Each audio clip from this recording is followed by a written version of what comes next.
एक सूरह वर्ष 5 सूरह 51 उसमें कहा गया है, ऐ ईमान वालों, ऐ ईमान लाने वालों, तुम यहूदियों और ईसाइयों को अपना मित्र राजदार न बनाओ, वे तुम्हारे विरुद्ध परस्पर एक दूसरे के मित्र हैं।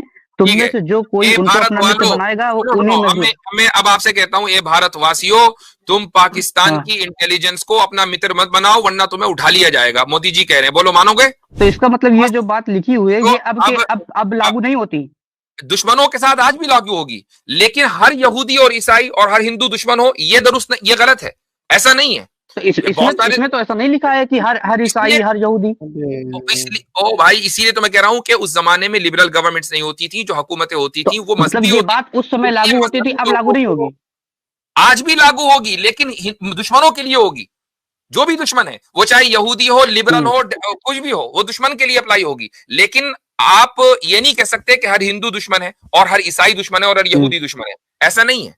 हम्म उस जमाने में भी नहीं था। अच्छा। बहुत सारे ईसाई और यहूदी हम्म मदीने में रहते थे और उनके साथ मुसलमानों के बड़े गहरे ताल्लुकात थे। एक मिनट में पूछता हूं, चलो नास्तिक जो है, जो किसी धर्म को ना मानता हो, वेद को किसी को नहीं मानता, वो आपका दोस्त हम्म है या दुश्मन? हम उसको दोस्त भी कह सकते हैं, दुश्मन भी कह सकते हैं। अगर वो ह्यूमैनिटी को फॉलो करेगा तो हम उसको बिल्कुल दोस्त कहेंगे, क्यों उसको हम अच्छा, दुश्मन मानेंगे। और अगर वेद वो में तो किसी भी दुश्मन धर्म को लिखा है। नहीं फॉलो करता, रुकिए रुकिए दुश्मन, मुझे, अगर वो किसी होल्ड ऑन, रुकिए वेद रुकिए में तो अगर दुश्मन लिखा है, उसमें ऐसी कोई किसको। तफसील नहीं है। हाँ भाई, एमएस। हेलो, जी भाई। सुन पा रहे हैं मुफ्ती साहब? जी हाँ, आवाज आ रही है। मुफ्ती साहब कुछ मेरे सवालात हैं, मेरे कुछ सवाल हैं, उनको आप ले लीजिए और उसके बारे में मुझे सही जानकारी दीजिए। आप मुसलमान है ना? जी नहीं। मुसलमान नहीं है, हिंदू है? जी। अच्छा, ठीक है, बोले। हम्म। मेरा एक मुस्लिम दोस्त है, तो वो मुझसे बोला कि अगर मैं पाकिस्तान के साथ, मेरा मान लीजिए फिर किसी भी मुस्लिम कंट्री के साथ मैं अगर युद्ध करता हूँ, लड़ाई करता हूँ, तो मैं अगर किसी मुस्लिम को कत्ल करता हूँ, तो वो मेरा उसको कत्ल करना तो गुनाह हो गया, मैं तो जहन्नम में चला जाऊँगा। लेकिन मैं अपने देश की सुरक्षा के लिए जो कर रहा हूँ वो सही कर रहा हूँ। तो उसके पास वो हमको बोला था, तो क्योंकि मैं मुस्लिम इलाके में रहता हूँ, तो मैं किसी से पूछा तो मुझे सही आंसर नहीं मिला, तो इसलिए मैं नहीं, आपसे आपका ज्वाइन किया आपका हूँ कि आप सवाल मुझे से। आपका सवाल वाज़ेह नहीं है कि अगर आपने किसी पाकिस्तान के फौजी को निमटा दिया, तो फिर क्या होगा? जी। आप चले गए जहन्नम में, और हम्म देश की सुरक्षा भी करनी है, हम्म तो कैसे करें? ये सवाल हुआ है ना? ठीक है। क्योंकि एक मुस्लिम होते हुए मुस्लिम को मारना तो सही नहीं है ना। भाई, काफिर को मानना भी सही नहीं है। ये आपसे किसने कह दिया कि मुस्लिम होते हुए काफिर को निमटा दो, मुसलमान को ना निमटाओ? कत्ल कत्ल है। हम्म आपकी जो बुनियादी गलती है ना, वो यही है कि मुसलमानों के यहाँ ये अकीदा है कि काफिर को मार दो, मुसलमान को नहीं हाथ लगा हम्म सकते। ये आपको किसने बताया? अच्छा, फिर उसके बाद जो है कि जो लोग मुस्लिम धर्म छोड़ देते हैं, क्या उनके ऊपर कत्ल वाजिब है कि उनको कत्ल कर दिया जाए जहां मिले? नहीं, ये भी हुकूमत के तहत है, ये लॉ के ऊपर है कि अगर मान लीजिए किसी इस्लामिक कंट्री का लॉ ये है कि अगर कोई शख्स हम्म धर्म छोड़ दे, इस्लाम छोड़ दे, तो उसको सजा दी हम्म जाएगी, तो वो हुकूमत देगी, वो आप में कोई इस सड़क पे पे चलता हुआ आदमी नहीं दे कुरान सकता।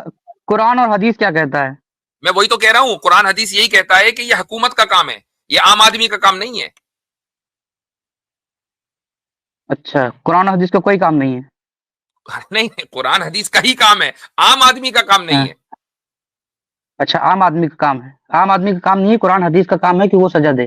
कुरान कुरान हदीस खुद कैसे सजा देगा? कुरान हदीस का काम ये है कुरान कि कुरान हदीस खुद सजा नहीं देगा, लेकिन कुरान हदीस के जो मानने वाले हैं, जो उसके नहीं एक नहीं नहीं तरीके से नहीं ठेकेदार नहीं, बैठे हैं, वो अपने सजा अल्फाज देंगे ना। अपने अल्फाज कुरान हदीस के तो महफूज में पैर हाथ होंगे नहीं। सुन लो। कुरान हदीस हम्म में ये सजा लिखी हुई है कि ये सजाएं जितनी भी हम्म हैं, वो अदालत हम्म। देगी, हुकूमत देगी, आम मुसलमान नहीं दे सकता। लेकिन लेकिन मान लीजिए हमारे यहाँ इस्लामिक कानून नहीं चलता है, तो नहीं देगा, तो फिर कोई नहीं दे सकता। नहीं देगा, तब भी अगर कोई मार देता है तो वो तो जुर्म है, गलत है, बिल्कुल वो गलत है। जुर्म है। ठीक, ठीक है, अ, ठीक है, अब ठीक है। बोलो। और एक मैं साहब, आप और एक पुरानी जगह किस्से है, कह रहे थे कि आपने कहा था एक मैसेज एक में कि वारिस एक सिद्दीकी नाम है आपका। अरे नहीं नहीं, वो झूठ, वर्ष झूठ 4 बोला था? सूरह 89 में झूठ लिखा है। बोला एक था हाँ हाँ, मिनट झूठ एक बोला मिनट था, एक मिनट, झूठ बोला था झूठ क्यों? बोला। हाँ, झूठ झूठ बोला था ताकि तो आपसे ज्वाइन हो सकूं। नहीं तो वैसे अगर आप ये कहते हैं कि मैं गैर मुस्लिम हूं तो सबसे पहले लेते आपको हम। चलिए ठीक तो है, सॉरी बोला अगर उसके लिए। अगर ये बात है, होल्ड ऑन, इसका मतलब तो ये है कि भैया आप मोरल आदमी नहीं हो, आप तो झूठ बोल सकते हो कुछ भी काम करने के लिए।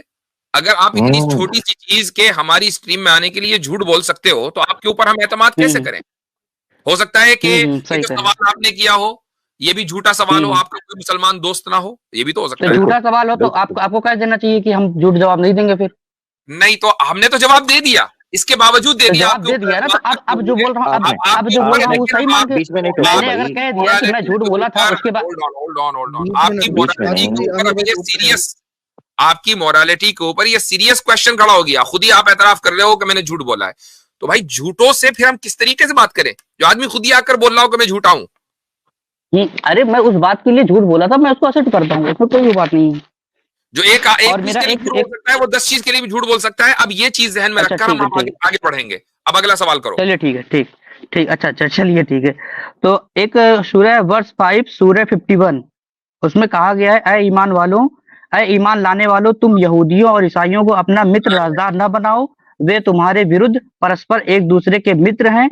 तुम ठीक में है, से जो कोई ए उनको भारत अपना मित्र वालों, बनाएगा वो सुनो उन्हीं सुनो, में से। हमें अब आपसे कहता हूं, ए भारतवासियों, तुम पाकिस्तान हाँ, की इंटेलिजेंस को अपना मित्र मत बनाओ वरना तुम्हें उठा लिया जाएगा। मोदी जी कह रहे हैं, बोलो मानोगे?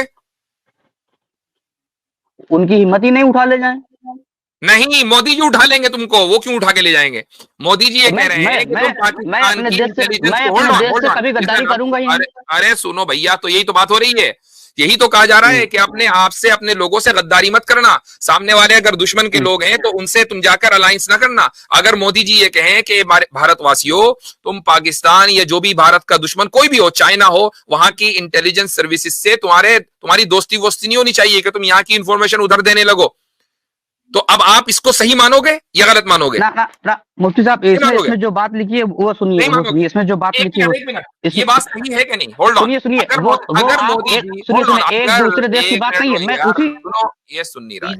देखो, बीच में बोलोगे तो फिर धक्का दे दिया जाएगा, तो इसलिए बीच में मत बोलो। मैं ये कह रहा हूं कि मोदी जी ने अगर ये बात कही, या इंडियन गवर्नमेंट, मोदी क्या, इंडियन गवर्नमेंट ये बात कहे, तो क्या आप इसको तस्लीम करोगे? बोलो, ये तस्लीम करोगे? कि मैं अगर दूसरे देश से, मैं पाकिस्तान से अगर कनेक्शन रखूंगा तो मुझे उठा लिया जाएगा। बिल्कुल उठा लिया जाएगा, क्योंकि ये जुर्म है।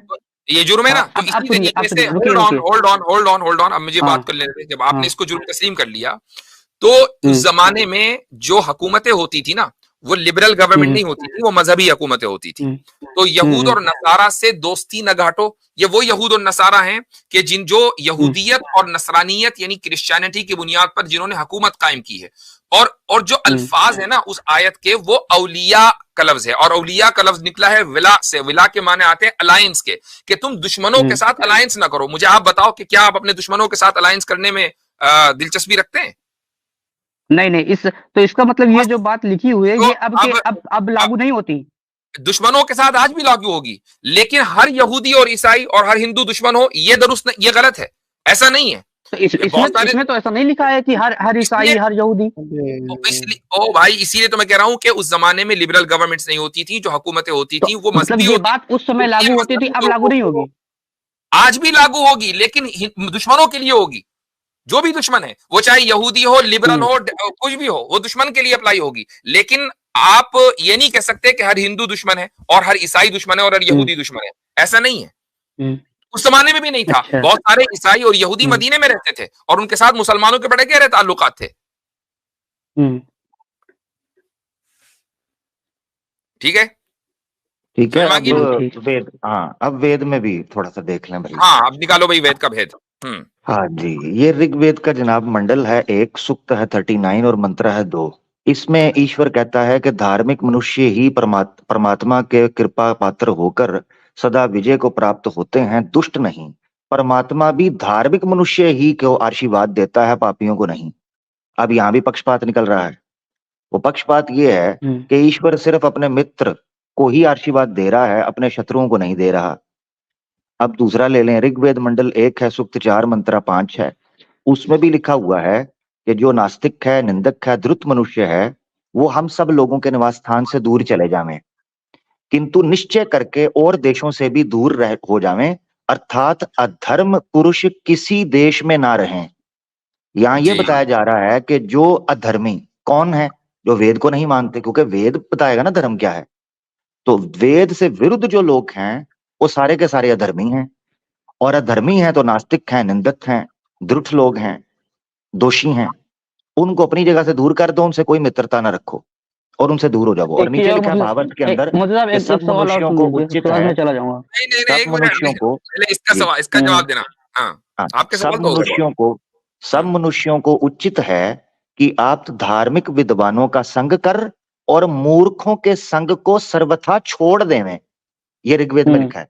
संग का मतलब है सही बात है, तो कहाँ गलत है? हाँ, क्यों? उसमें तो किसी भी धर्म का साफ साफ मेंशन तो नहीं है। किधर क्या नहीं मेंशन? नास्तिक का मेंशन है, निंदक का मेंशन है। मतलब होता है कि जो धर्म में जो किसी भी गॉड को ना माने। हाँ, तो बस ठीक है, यानी वेद को ना मानता हो। तो लेकिन इसमें तो मेंशन है ना, इसमें तो मेंशन है यहूदी और ईसाई। तो इसमें भी यहूदी ईसाई भी हम उसको ही कहते हैं जो अधर्मी है। किसको कहते हैं? जैसे आप यहाँ मानते हैं जो अधर्मी है, मतलब जो तो आपके धर्म से ना हो। तो आप ये भी यहाँ लिखा हुआ है कि जो आपके धर्म से ना हो। धर्म किसे कहते हैं? उसमें अभी आप ही ने कहा कि जो नास्तिक हो। ओ भाई, वेद प्रमोद भाई, एक मिनट में पूछता हूँ, चलो नास्तिक जो है, जो किसी धर्म को ना मानता हो, वेद को किसी को नहीं मानता, वो आपका दोस्त है या दुश्मन? हम उसको दोस्त भी कह सकते हैं, दुश्मन भी कह सकते हैं। अगर वो ह्यूमैनिटी को फॉलो करेगा तो हम उसको बिल्कुल दोस्त कहेंगे, क्यों उसको हम दुश्मन मानेंगे? और वेद में किसी भी धर्म को नहीं फॉलो करता, रुकिए अगर वो अगर लिखा है उसमें ऐसी कोई तफसील नहीं है। कोई नहीं बना सकते। तैत्रीय ब्राह्मण है, तैत्रीय ब्राह्मण जो वेदास की कमेंट्री है उसमें लिखा हुआ है, कभी नास्तिक, लंपट, विश्वासघाती, चोर, मिथ्यावादी, स्वार्थी, कपटी, छली आदि दुष्ट मनुष्यों का संग ना करो कभी भी। उनको मित्र कभी न रखो। मुझे बताओ, इसमें तो धर्म की कैद भी नहीं लगाई गई। इसमें तो आदमी के गुण हैं। हो सकता है सनातनी चोर हो सकता है सनातनी लंपट हो, विश्वासघाती सनातनी भी हो सकता है। कहते हैं उसका संग कभी ना करो, उसको मित्र ना रखो। हाँ, और उसमें जो है नास्तिक को चोर और विश्वासघाती के बराबर कर दिया। और उसमें आपका भी मूर्खों को भी, हजरत मूर्खों को भी, जो ईश्वर की कृपा से जो मूर्ख है, मूर्ख का क्या दोष होता है? मूर्ख इंसान अपनी इच्छा से होता है। अच्छा, झूठे का भी है जिक्र उसमें? विश्वासघात झूठा ना? हाँ जी बिल्कुल। हाँ, तो भाई ये तो आपका भी जिक्र आ गया उसमें, अब क्या करें? मिथ्यावादी, एक लास्ट मेरे डाउट क्लियर है। बस इसका जवाब जो भी आपको इतने सारे श्लोक पढ़ के सुनाए हैं, इसको आप मान रहे हो या कंडेम कर रहे हो? क्योंकि आप तो इसीलिए आए थे ना। या तो इसकी कोई ऐसी इंटरप्रिटेशन दो जैसे हमने अगर इस संदर्भ में लिखा गया है कि जो लोग गलत हैं, जो नास्तिक हैं, जो गलत हैं, अगर उनके लिए लिखा गया है तो फिर उसको जो गलत नास्तिक हैं, जो गलत रास्ते पे होते हैं, गलत नास्तिक नहीं लिखा। तो जिस तरीके से आप कह रहे हैं कि रुकिए, आप जिस तरीके से कह रहे हैं कि ये जो चीजें लिखी गई थी कि गैर उस जमाने में कि यहूदियों और ईसाइयों से दोस्ती ना करो, राजदार हो सकते हैं, ठीक है? तो मैं भी कह दूं कि ये भी उसी समय के लिए लागू होगा। ओ भाई, मेरे पास दलील है, और दलील एक नहीं दो है। पहली दलील तो खुद आप सल्लल्लाहु अलैहि वसल्लम के जमाने में यहूदी और ईसाइयों से आप लोगों के, मुसलमानों के ताल्लुकात, पहली दलील तो ये है। और दूसरी दलील ये है कि जिनको अरबी आती है वो समझते हैं अल यहूद वन नसारा, अलिफ लाम यहाँ पर जिन्स के लिए नहीं बल्कि अहद के लिए नहीं, मुतय्यन किस्म के यहूदी और मुतय्यन किस्म के नसारा जो है वो मुराद है। ये तो तफसीरों के अंदर लिखा हुआ है। अब आप मुझे कोई दलील दो कि इसमें नास्तिक वो नास्तिक मुराद है जो गलत हो, इसकी कोई दलील दो। नहीं, इतना तो जानकारी मुझे नहीं है। गलत हजरत, गलती पता क्या है? गलती सिर्फ ये लिखी हुई है, ये यजुर्वेद पेश करने लगा हूं, चेक कर लें लोग। अध्याय 15 और मंत्र है 17, उसमें केवल इतना लिखा हुआ है, जो तुमसे द्वेष रखे, द्वेष कहते हैं जो तुमसे थोड़ा सा भी नफरत रखता है ना, उसको आग में डालकर शेरों के मुंह में डाल दो। ये 15 यजुर्वेद 15-17 में लिखा है। वो हम लोग जिससे द्वेष करें और जो दुष्ट हमसे द्वेष करें, जिसको हम इन सिंह आदि के मुख में धरें, उसको वो रक्षक लोग भी सिंह आदि के, यानी जो गवर्नमेंट है वो भी डरे, हम भी डरे। इससे पता चलता है आपको कि उनका केवल एक ही पाप था, वो इनसे नफरत करते हैं, ये उनसे नफरत करते हैं। इतना दोष है बस। एक लाख तो मैं चला जाऊंगा। भाई एमएस साहब, बड़े मसले हैं, इन मसलों को निपटाओ। एक लास्ट लास्ट स्ट्रोक यही था तो इन मसलों को जब चलिए निपटा ठीक है, लो फिर आप, कोई बात यहाँ नहीं। के वेदों के भेद अरे जब आप होते जो हैं है तो सही होता है। अपने को कह रहे हैं कि उस समय तो अब जब जो है कि आप उस समय की ये बात मसले थी। को निपटा लें तो उसके बाद फिर आप हमारी स्ट्रीम पर आए, पहले इन मसलों को निपटा कर आए। हाँ ठीक है, बिल्कुल। आपसे गुफ्तगू बड़ी ये अच्छी सवाल हो गई है। चलें, शुक्रिया बहुत बहुत।